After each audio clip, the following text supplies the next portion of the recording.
ሞኖሪል ስቴት አየር ጤና አደባባይ በካሬ 77000 ብር 50% ከወለድ ነፃ የባንክ ብድር የተመቻቸለት በ4% ወይም ደግሞ በ8% ቅድመ ክፍያ ውል መዋዋል ይችላሉ። 25% እና ከዛ በላይ ለሚከፍሉ ከ5% እስከ 30% እውነተኛ ቅናሽ አቅርበናል። ከባለ 1 መኝታ እስከ ባለ 3 መኝታ አማራጮች ቤቶን እየገነባን ነው።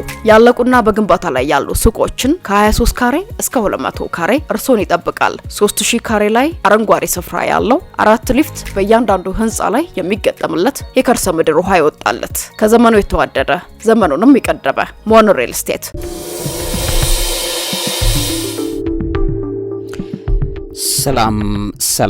ሰላምና ጤናን ፍቅርን በረከትን ያድልኝ። ክብራትና ክብራን የሣድስ ቤተሰቦቼ ሰበር መረጃ ነው። እንደገናም ደግሞ እንደ አዋጅም ማየት ይችላላችሁ። መንፈሳዊ አዋጅም ጭምር ነው ይሄ ነገር።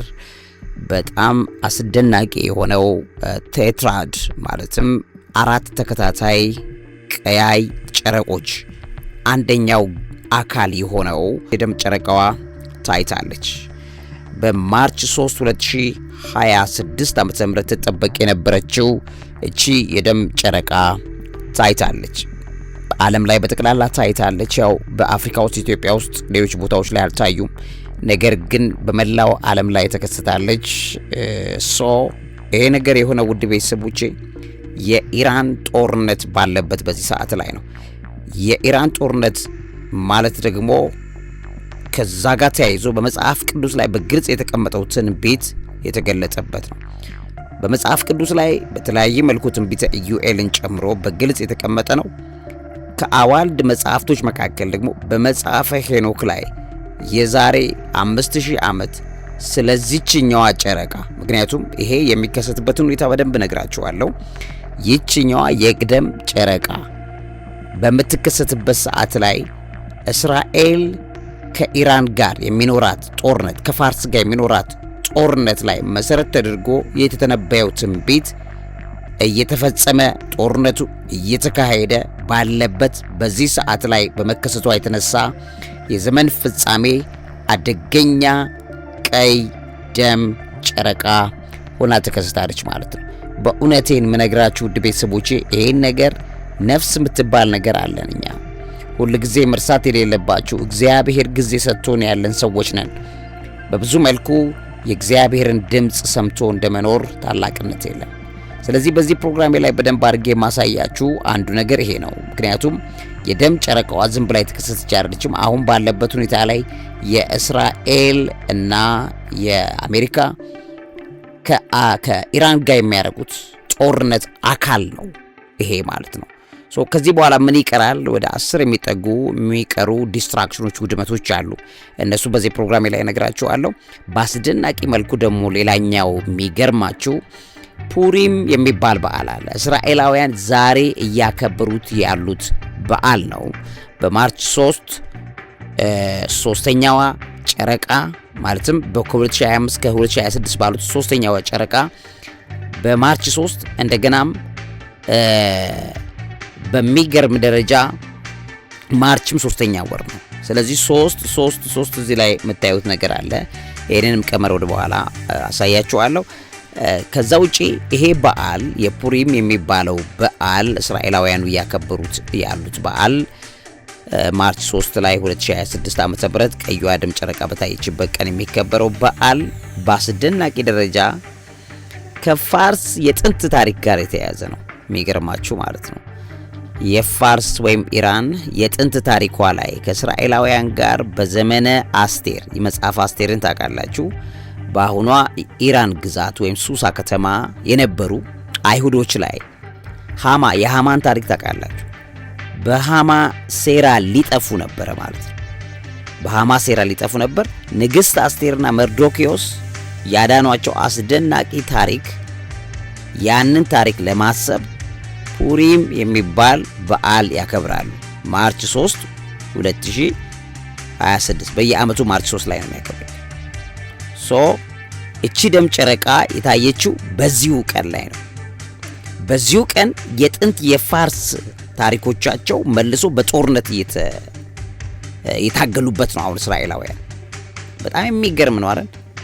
ኮንሳይደንስ ከመሰላችሁ እንዲሁ ዝም ብሎ የተገጣጠመ ነገር ከመሰላችሁ በጣም ተሸውዳችኋል። ይህንን ፕሮግራም በደንብ ልታዳምጡ ያስፈልጋል ማለት ነው። ለዚህ አእምሮ ምግብ አዘጋጅና አቅራቢ መምህርና ጋዜጠኛ ዐቢይ ይልማ። እውቀት ታላቁ እግዚአብሔርን ታከብራለች። እንግዲህ ውድ የሣድስ ቤተሰቦቼ ቀደም ብዬ እንዳልኳችሁ የመጀመሪያው ነገር የፑሪም በዓል ነው። እሱን ጠቅሼ በመጽሐፈ ሄኖክ ላይ ስለዚህ ጉዳይ የተነገረው ስለ ደም ጨረቃዎች የተነገረው ነገር ደግሞ አያይዤ ነግራችሁና ስለ አሁን ያለው የኢራን የአሜሪካ ጦርነት ቀጣዩ ከዚህ ደም ጨረቃ ጋር የተያያዘው ነገር ነግራችኋለሁ። ይሄ ታሪክ የፑሪም በዓል የሚባለው በመጽሐፍ አስቴር ላይ እንደተቀመጠው መርዶኪዮስ ያዳናቸውን አስደናቂ ታሪክ ለማሰብ እስራኤሎቹ አሁን በሁሌ ማርች 3 ላይ የሚያከብሩበት ነው። ጦርነቱም አሁን ማርች 3 ላይ የተጋጋመበት ነው። እንደገናም ደግሞ ማርች 3 ላይ የደም ጨረቃዋ የታየችበት ነው ዓለም ላይ። የታሪኩ ቦታ ክስተቱ የተከናወነው ከዛሬ 2500 ዓመታት ገደማ በፋርስ ግዛት በአሁኗ ኢራን ነው። የታሪኩ ዋና ሰው ንጉስ አርጤክስስ የሚባለው ነው፣ ወይም ዘርግዜስ ይሉታል በሌላ በነሱ። ክፉ አማካሪ ሃማን እና አይሁዳዊቷ ንግስት አስቴርን ከነ አጎቷ መርዶኪዮስ ጋር የተያያዘ ታሪክ እንደሆነ ታውቁታላችሁ። መጽሐፍ ቅዱስ ላይ ስላለ ታሪኩን ብዙ አልነግራችሁም። እዚህ ላይ እንግዲህ ሃማ አይሁዶችን ለማጥፋት ፑር ወይም እጣ የጣለበት ቀንን መርጦ ነበረ ማለት ነው። ይሄ ቀን ነው ባይዘው የሚገርማችሁ ማለት ነው። ይሄ ቀን ነው የፑሪም በዓል ወይም ፑር ማለት እጣ ማለት ነው። መቼ? ማርች 3 አሁን የሚያከብሩበት በዚች ቀን ነው የሃማ ታሪክ የተከሰተው። ይሄም በፋርስኛ እጣ ማለት ነው። ፑር ወይም ፑር የሚባለው ዛሬ የሚያከብሩት። ንግስት አስቴር የሃማንን ሴራ አጋለጠች። ከዛ የህዝቧን ህልውና ታደገች። በዚያን ዕለት በአይሁድ ላይ እንዲደርስ የተፈለገ ጥፋት ወደ ምን ተቀየረ? ወደ ድል። አያችሁ፣ መርዶኪዮስና የሃማ ታሪክ ብዙ ጊዜ ተደጋግሞ ታውቁታላችሁ። ብዙም እዛ ላይ ገብቼ ያላሳያችሁ። ይሄ ቀን ላይ ነው የሚሆነው። እቺ ቀን ማለት ነው ማርች 3 ላይ ነው ያለችው ማለት ነው። በማርች 3 የደም ጨረቃዋ ታይታለች። ይሄ በዓሉ የሚከበረው የአስቴርን መጽሐፍ ወይም ደግሞ መጊላህ የሚለውን መጽሐፍ ነው እነሱ የሚሉት። በአይሁድ ያንን ያነባሉ፣ ስጦታ ይለዋወጣሉ፣ ለችግረኞች ይሰጣሉ። የሃማን ጆሮ የሚመስሉ ኩኪሶች ምናምን ይመገባሉ ማለት ነው። በአጭሩ ፑሪም በዓል ማለት በአንደኛው በኢራን ወይም ፋርስ ንጉስ ግዛት ዘመን በአይሁዶች ላይ የተደረገ የዘር ማጥፋት ሙከራ የከሸፈበት፣ አይሁዶች ሕይወታቸውን ያተርፉበት የታሪክ ክስተትን የሚያስታውስ ነው። ይህንን በተመለከተ የደም ጨረቃዋ የሆነችበት ቀን ላይ እንዴት ተገጣጠመ? የደም ጨረቃዋ ተፈጥሯዊ ነገር ናት። የሃማ ታሪክ ወይም የመርዶኪዮስ የፋርስ የኢራኖቹና የእስራኤሎቹ ታሪክ በዚህ ቀን ላይ የሆነው በታሪክ ነው። እንዴት ተገጣጠመ? ይሄ በፍጹም በእግዚአብሔር ሐሳብ ውጪ ሊሆን የማይችል በሰው ጥበብ ያልሆነ ነው። ይሄ ደም ጨረቃ በሚሆንበት ሰዓት ለዓለም ፍጻሜ ለሚቀሩት ነገሮች ከባድ ማስጠንቀቂያ ተነገረን ማለት ነው። ጦርነቱንም ልብ እንላለን። አሁን እነዚህ የደም ጨረቃዎች የሚባሉት ለምንድን ነው የዓለም ታሪክ ማለት በዓለም ታሪክ ላይ የዘመኑ ፍጻሜ ምልክት ሊሆኑ የሚችሉት የሚለውን ደግሞ ማየት ያስፈልጋል። እንግዲህ ውድ ቤተሰቦቼ የደም ጨረቃዎች የሚከሰቱት አንደኛ በሬይሊ መበተን የሚባል ነው። ሬይሊ ስካተሪንግ የሚባል አለ። የፀሐይ ብርሃን የምድር አካባቢን አየር ሲያቋርጥ አጫጭር የብርሃን ሞገድ ርዝመቶች ሰማያዊና ቫዮሌት የሚባሉ በከባቢ አየር ውስጥ በሚገኙ ጋዞች ይበተናል። ልብ በሉ፣ ይሄን ያዙ። ረጃጅም የሞገድ ርዝመት ወይም ቀይና ብርቱካናማ ግን ሳይበታተኑ በቀጥታ ማለፍ ስለሚችሉ ጨረቃን ቀይ ያድርጓታል። እዚህ ጋር የምን ተጽዕኖ አለ? የከባቢ አየር መታጠፍ ሪፍራክሽን ኦፍ ላይት።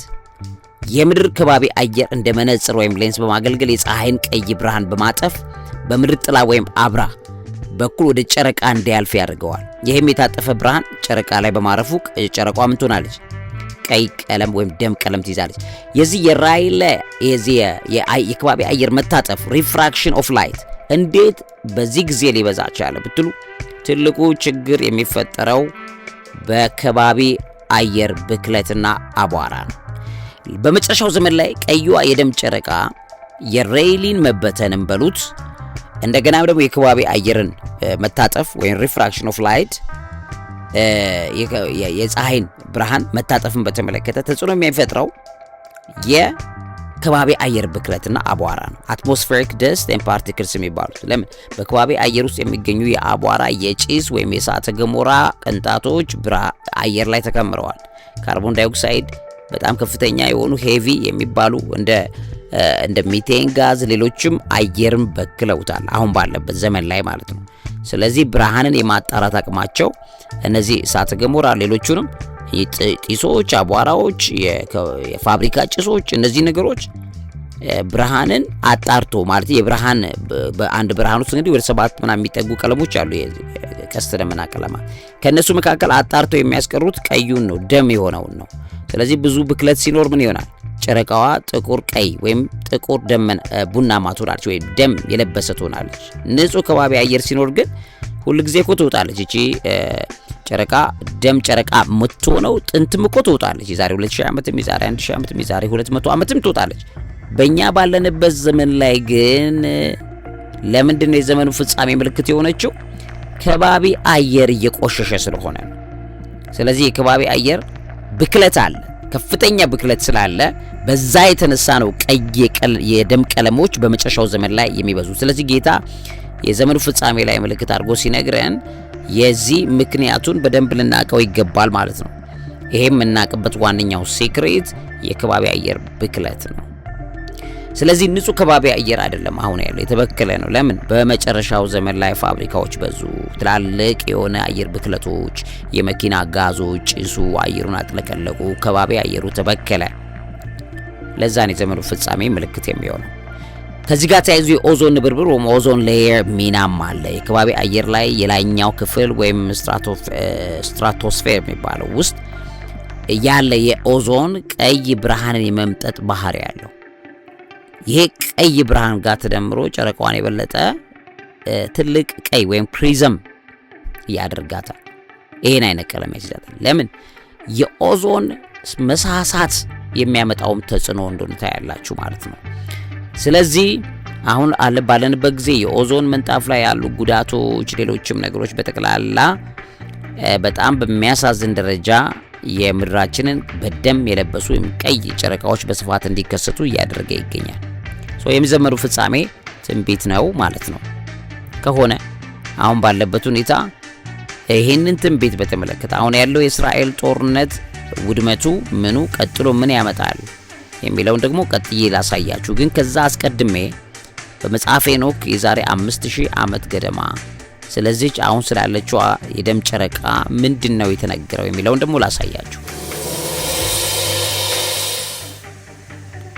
እንግዲህ ክቡራትና ክቡራን ሣድስ ቤተሰቦቼ በመጽሐፈ ሄኖክ በኢትዮጵያ ኦርቶዶክስ ተዋሕዶ ቤተክርስቲያን ቀኖና ውስጥ ስለ ደም መምሰል ወይም የጨረቃ መታወክና የሰማያት ምልክቶች የዘመን ፍጻሜ የሚታዩና የሚያሳመላክቱት ነገሮችን በተመለከተ በመጽሐፈ ሄኖክ ላይ በክፍል 7282 የብርሃናት መጽሐፍ ይላል። እዛ ላይ እንደገና በክፍል 1 የሄኖክ ቃለ በረከት የሚባሉት በእነዚህ ውስጥ ተቀምጠዋል። የደም ጨረቃን በተመለከተ ያው በ66ቱ መጽሐፍ ላይ ተደጋጋሚ የደም ጨረቃዎችን የተመለከተ ትንቢቶች አሉ። እቺኛዋ ግን በዛ ጊዜ ላይ ለምን እንደተቀመጠች ላሳያችሁ ነው። አንደኛ መጽሐፈ ሄኖክ ምዕራፍ 80 ዘመነ ፍጻሜና የሰማያት መታወክ ይላል። የምን አልኳችሁ? የሰማያት መታወክ። የሰማያት መታወክን በተመለከተ ምን ይለዋል በመጽሐፉ ላይ? በዚያም ዘመን ጨረቃ ትታወካለች፣ መደበኛውንም ጊዜዋን ትለውጣለች ይልና የጨረቃም ብርሃን ወደ ደም ይለወጣል፣ እንደ ደም ትሆናለች፣ ትልቁም ፀሐይ ይጨልማል ይላል። ይሄ እንግዲህ የክፍል በምዕራፍ 80 ከ4 እስከ 5 ላይ በሰፊው ይገልጻል እና ይሄም ስለ ደም ጨረቃዋ ቀጥተኛ ትንቢት የተነገረ ነው መጽሐፈ ሄኖክ ላይ። ኦኬ ምን ትሆናለች? ትታወካለች። ለምን ብትታወቀው? ከባቢ አየሩ ስለታወከ የዛን ጊዜ የደም ጨረቃዋ በዚህ ጊዜ መደበኛዋን ጊዜዋን ትለውጣለች ይላል። ስለዚህ ምን ማለት መደበኛ ጊዜዋ?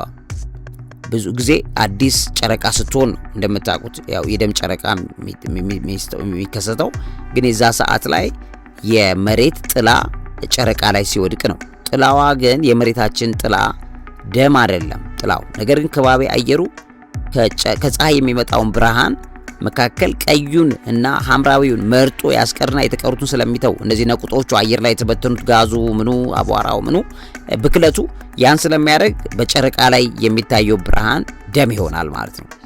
ይሄ መታወኳን ነው የሚያሳየው ብሎ ያስቀምጠዋል። ይሄ አንዱ ነው።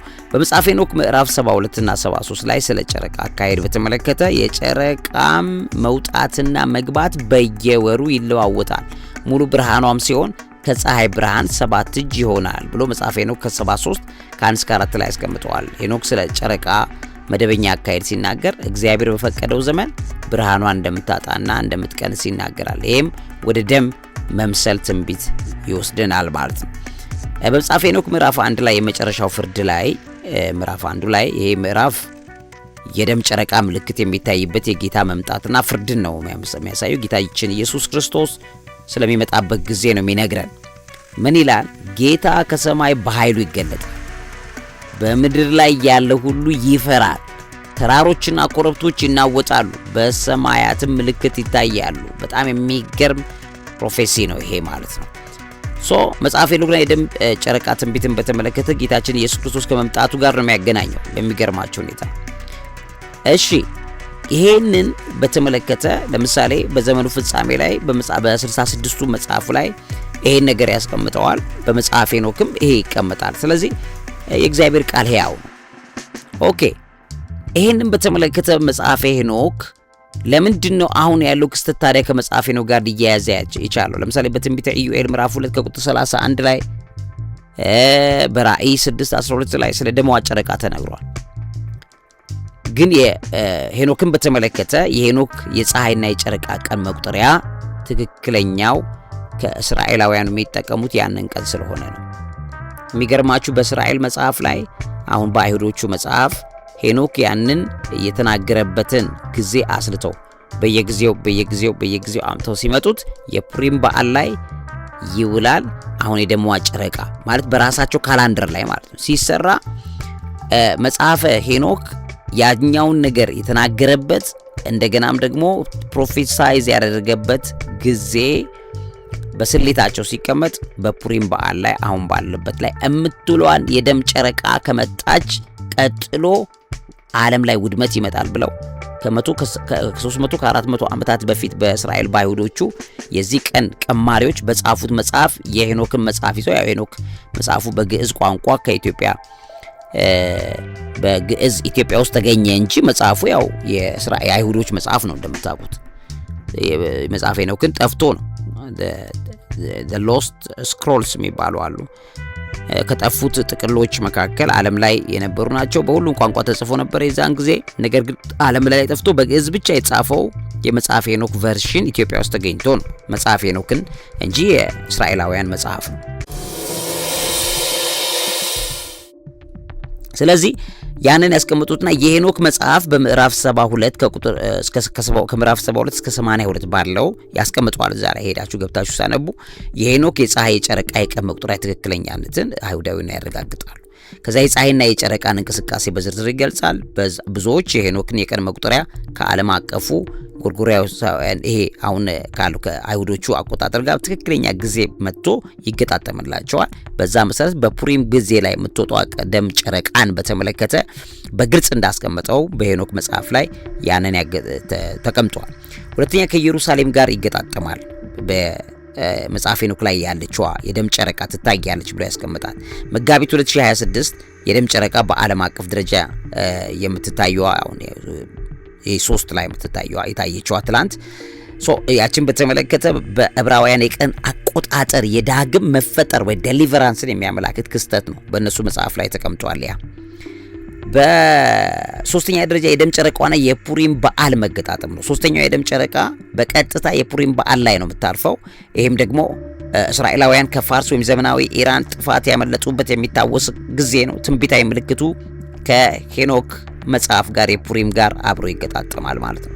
እንግዲህ ለምንድን ነው ያ ሲባል በጣም የሚገርመው በእነሱ ቀን አቆጣጠራቸው ላይ ተሰልቶ ፑሪም የተከሰተበት ወይም የዛሬ 2500 ገደማ የዛሬ 5000 ዓመት ገደማ ሄኖክ ትንቢቱን ተናገረው። የዛሬ 2500 ገደማ በዚች ቀን ላይ የሃማና መርዶኪዮስ ታሪክ ተከሰተ።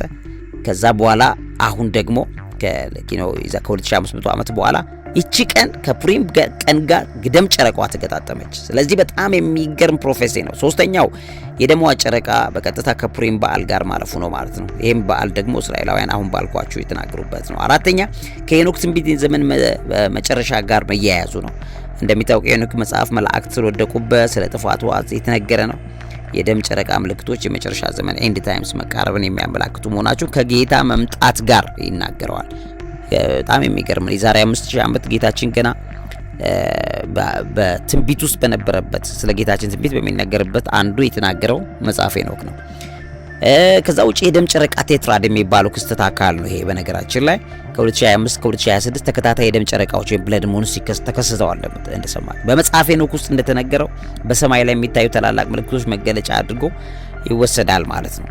ስለዚህ ይሄ የደም እነዚህ ሶስቱ የተባሉት ታውቃላችሁ። ሶስቱ አሁን ሶስተኛ ነው ያልኳችሁ በ2025 ዓመተ ምህረት የደም ጨረቃ እንደምታዩት መጋቢት 5 2017 ዓመተ ምህረት በማርች 14 2025 ይሄ ግርዶሽ በዋነኝነት በአሜሪካ አህጉር የሚታይ ለአንድ ሰዓት ያክል ወደ ቀይ ደም የተቀየረችበት ነው። 2017 ላይ ጳጉሜ 2 2017 ዓመተ ምህረት ታስታውሳላችሁ። ሴፕቴምበር 7 ይሄም ግርዶሽ በኢትዮጵያና በመላው ዓለም በእስያም በአውሮፓም በግልጽ ታይቷል። ይሄንን ሁለት አንደኛው ነው ማለት ነው። ይሄ በ2025 ወይም 17 ዓመተ ምህረት ነው። ከዛ በ2026 የደም ጨረቃ ቀናቶች ውስጥ የካቲት 24 2018 ወይም በማርች 3 2025 26 የተከሰተችው ናት ማለት ነው። እቺ የተከሰተችውን በተመለከተ እንግዲህ በግልጽ ስታዩ አሁን ያለው አደራደር በግልጽ ታዩታላችሁ ማለት ነው። እዚህ የሚደረደሩት መካከል አንደኛው 2025 እና 26 ተከታተሉ ማለት ነው።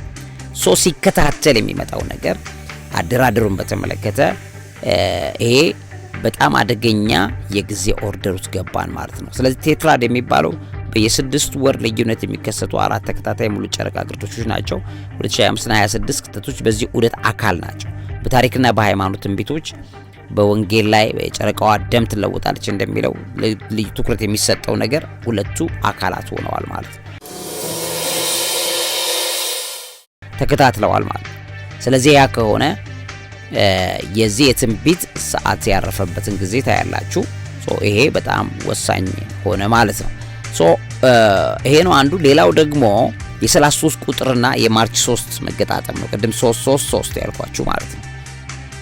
አንዳንድ ተመራማሪዎች የማርች 3 2026 33 ማለትም ሶስተኛው ቀን እንደገና ደግሞ በማርች 3 ሶስተኛ ወር ማርች ማለት ነው። በዚህ ቀን መሲሁ የተሰቀለበት እድሜ 33 መሆኑን ያሳያል። 3 እና 3 ስለዚህ በማርች 3 እንደገና ሶስተኛው ወር ራሱ ማርች ነው። 33 በነብዩ ሄኖክ ትንቢት ውስጥ ያሉት ምስጢራዊ ቁጥሮች የሚያስታውስ ነው። በዛም የተነሳ ይቺ የደም ጨረቃ በ33 ቁጥር በጌታችን በኢየሱስ እድሜ ልክ የተቀመጠውን ትንቢት ያሟላች ናት ማለት ነው። ስለዚህ ይሄ በመሆኑ የተነሳ የጌታ ቀን ብሎ ሄኖክ ያስቀመጠውን ማለት ነው በመጽሐፍ ሄኖክ ላይ ቅድም እንዳልኳችሁ የጠቀስኩላችሁ ቨርሶች ስታዩ መጽሐፍ ሄኖክ ምዕራፍ 1 ላይ ጌታ ከሰማይ በኃይል ይገለጣል፣ በምድር ላይ ያለው ሁሉ ይፈራል፣ ተራሮችና ኮረብቶች ይናወጣሉ፣ በሰማይም ይሄ የደም ጨረቃዋ ምልክት እንደምትሆን ምልክት ይሆናል ብሎ ያስቀመጠውን ነገር ስታዩ በትክክል ይሄን ጊዜ ገጣጥሞታል ማለት ነው። እንደገና ደግሞ በሄኖክ 1 ላይ ወይም ደግሞ በዘፍጥረት 1:14 ላይ እንደተቀመጠው የሰማይ አካላት ለምልክቶችና ለዘመናት መፈጠራቸውን ያሳያል። ይሄም የደም ጨረቃ ተፈጥሯዊ ክስተት ብቻ ሳይሆን መለኮታዊ ማስጠንቀቂያም ነው ማለት ነው። ከዚህ ጋር ተያይዞ ከኢራን ጥንታዊ ፋርስ ጋር የተያያዘ የፖለቲካ ትንቢትም አለ። ቅድም ያልኳችሁ የፑሪም በዓልን ያጠቃለለ ነው። እንደገና በዘመናዊቷ ኢራን ዙሪያ ያለው አለመረጋጋት እስራኤልን አስመልክቶ ሄኖክ ከተነበየው የጎግ እና ማጎግ ጦርነት ጋር የተያያዘ ተሆነ ታያላችሁ ማለት ነው። በመጽሐፍ ሄኖክ ላይ ስለ ጎግ ማጎግ እንደገና በ66ቱ መጽሐፎች ላይ ስለ ጎግ ማጎግ የተነበየው ትንቢት ይሄ ማለት የጎግ ማጎግ ጦርነት አካል ነው። ምክንያቱም ከሩሲያ ኢትዮጵያ ችግር ውስጥ የምትሆንበት ጊዜ፣ ሩሲያም ችግር ውስጥ የምትሆንበት ጊዜ፣ እስራኤልም ችግር ውስጥ፣ ኢራንም ይጠቅሳል ሕዝቅኤል 38 ላይ። እነዚህ ሁሉ ሀገራት የተሳተፉበት ጦርነት የጎግ ማጎግ ጦርነት ነው። አሁን ያ ችግር እየተከሰተ ነው ማለት ነው። ስለዚህ በመጽሐፈ ሄኖክ ላይ ያንን አስቀምጦታል። እንደገናም የማርች 3 ላይ እቺ የደም ጨረቃ በምትከሰትበት ሰዓት በተመሳሳይ መልኩ ያ ሆኗል። እንደገና የባቢሎን የመጨረሻው ዘመን ጥፋት ምልክት በሚልም በመጽሐፈ ሄኖክ ላይ የመጨረሻው ዓለም ጥፋት ቀደም ብሎ ከታላላቅ መለኮታዊ ፍርዶች እንደሚታይ የሚተነብይ ነው። የደም ጨረቃ ፍርድ ምልክትም እንደሆነ ይናገራል። እዚህ ውስጥ እንግዲህ 2026 መገባደጃ ላይ የሚታዩ ታላቅ የፀሐይ ግርዶሽ ወይም ከመጋቢቱ የደም ጨረቃ ጋር ተደምሮ በሄኖክ መጽሐፍ ውስጥ የተገለጹ ተከታታይ ሰማያዊ ጥፋቶች ወይም ምልክቶች የሚወክል እንደሆነ ታያላችሁ ማለት ነው። ስለዚህ እነዚህን ትንቢቶች ተቀምጠዋል። በዚህም የተነሳ እንግዲህ የደም ጨረቃ ከታየ በኋላ ክፉ ነገሮች ዓለም ላይ ይሆናሉ። ምን አሁን ቀጥሎ ካለው ከዚህ ጦርነት በኋላ የሚከሰቱት ከባድ ነገሮች ተያይዘው ይመጣሉ። ውድ ሣድስ ቤተሰቦች፣ ስለዚህ በመጋቢት 3 የታየችው እቺ ደም ጨረቃ በማርች 3 ላይ የታየችው ደም ጨረቃ በእስራኤልና በአሜሪካ በኢራን ላይ የጀመሩትን ጥቃት ይበልጥ እንዲያባብሱ ይገፋፋቸዋል። ምክንያቱም የደም ጨረቃ ከተከሰተ በኋላ ባይዘዌይ የሚከሰቱት ነገሮች ብዙ ናቸው። ለምሳሌ በሳይንስ ቼክ ሲያደርጉ የደም ጨረቃ በኋላ የስሜት መረበሽ ይከሰታል፣ የእንቅልፍ መዛባት ይኖራል፣ ግልጽ ያልሆኑ ግንኙነቶች ሊቋረጡ ይችላሉ፣ የገንዘብ ኪሳራ ይመጣል፣ ስራን በድንገት የመልቀቅ ሁኔታዎች፣ ጸጸትን ሊያስከትሉ የሚችሉ ነገሮች፣ የተሳሳቱ መረዳት፣ የንግግር መዛባት ይመጣል። አንድ ፖለቲከኛ ተነስቶ በተናገረው ሌላ ችግር ተከታትሎ ይመጣል። የሚገርማችሁ ማለት ነው። እና ውጥረቶች ይነግሳሉ፣ እክሎች፣ ጤና ችግሮች፣ የዓለም ጤና መዛባት፣ ስጋት ሊኖር ይችላል። በጣም ብዙ ውሳኔዎችን ለማሳለፍ ሰው የሚቸገርበት ጊዜ እንደሆነ በጥናት ያሳያል። ስለዚህ ከዚህ አንጻር መሪዎች ውሳኔ ለመስጠት ይቸገራሉ፣ ውጥረት ይነግሳል፣ የተሳሳተ መረዳቶች ይጨምራሉ። ለምሳሌ አሁን በትራምፕ ላይ በከፍተኛ ተቃውሞ በአሜሪካ ውስጥ የተነሳበት ይገኛል። ይሄን ጦርነት ባይነገራችን ላይ የትራምፕ ጦርነት ነው እንጂ የአሜሪካ ጦርነት አይደለም እየተባለ ነው። ትራምፕ አሜሪካንን ወደ ገደል ይዟት እየገባ ነው በዚህ ጦርነት። ምክንያቱም ጦርነቱን የማሸነፍና ያለማሸነፍ ጉዳይ አይደለም፣ ነገር ግን የኢራቅ ስህተት ዳግም እንዲከሰት አድርጎታል በሚል በቅርብ አጋሮች ሁሉ ሳይቀር ትራምፕ ከፍተኛ መብጠልጠል ውስጥ ገብቷል እንደሰማችሁት። ስለዚህ ይሄ ነገር ስሜቱን ይረብሸዋል። በቀይ ደም ጨረቃ በተከሰተ ጊዜ የመሪዎች ስሜት ሁሉ ሳይቀር ይረብሻል። የእንቅልፍ እጦታቸው ይጨምራል። ግልጽ ያልሆኑ ግንኙነቶቻቸው ሊቋረጡ ይችላሉ። ከቅርብ ሰዎቻቸው ሁሉ ጋር ሳይቀር ማለት ነው። የገንዘብ ኪሳራ ይመጣል ይላል ሳይንስ ያጠና።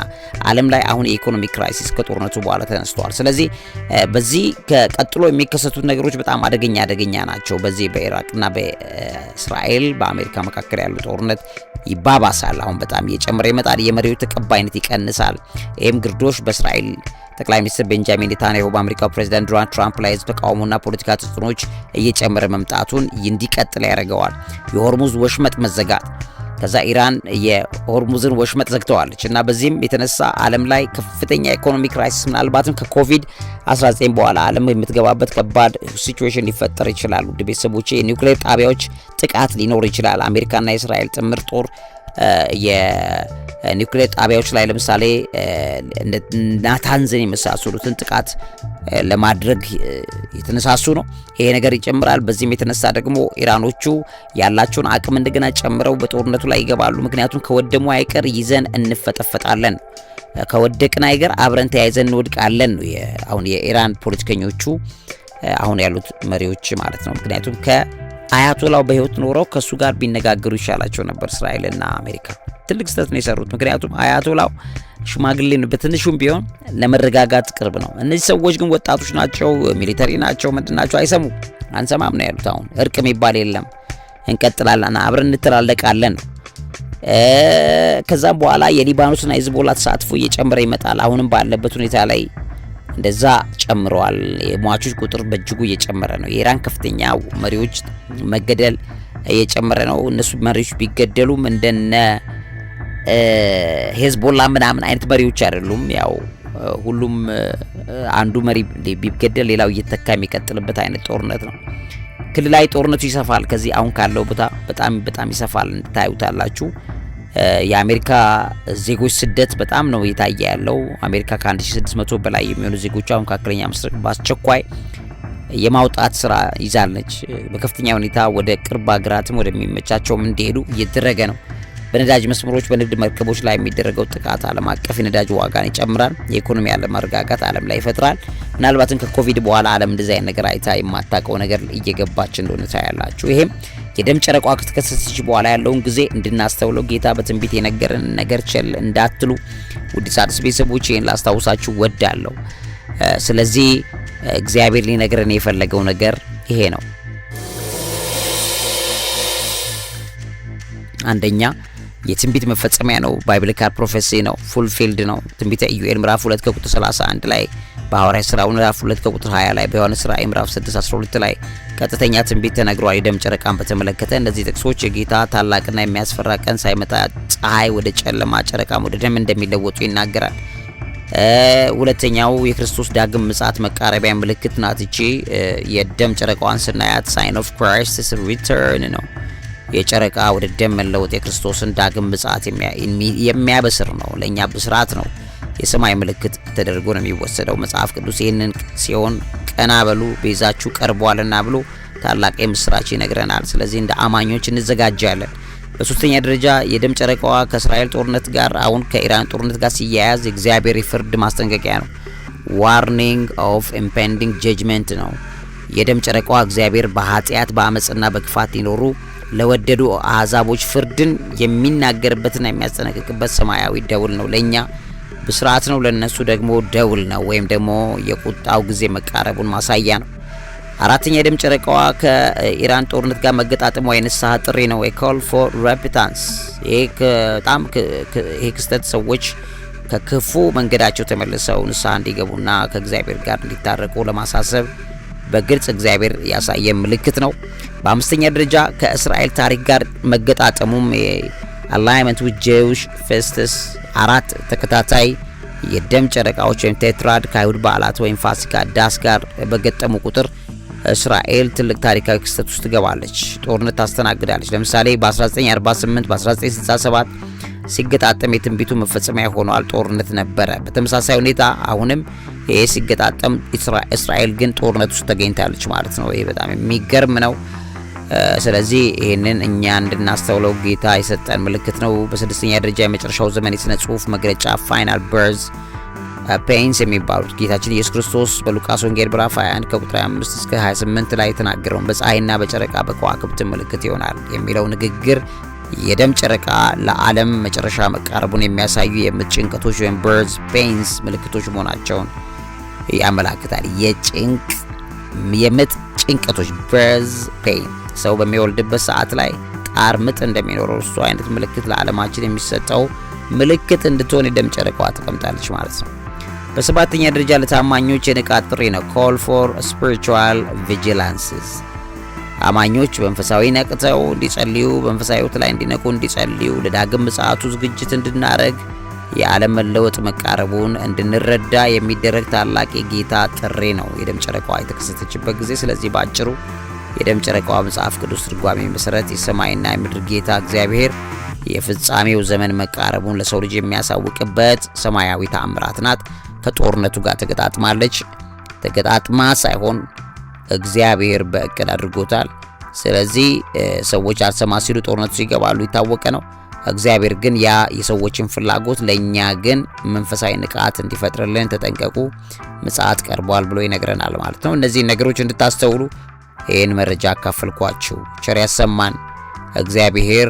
የሚነግረንን ነገር እንድንቀበል ልባችን ይክፈተው። ጌታችን ኢየሱስ ክርስቶስ ሊመጣ በፍርድ ነው፣ በደጅ ነው። ፍርድ እንዳይሆንብን ምሕረቱና ነጥቆ ወደ ቤቱ ወደ እጁ መዳፍ የሚያስገባን በረከቱ እንዲፈስብን እንጸልያለን። መምህርና ጋዜጠኛ ዐቢይ ይልማ አዘጋጅቼ ያቀረብኩላችሁ እውቀት ታላቁ እግዚአብሔርን ታከብራለች።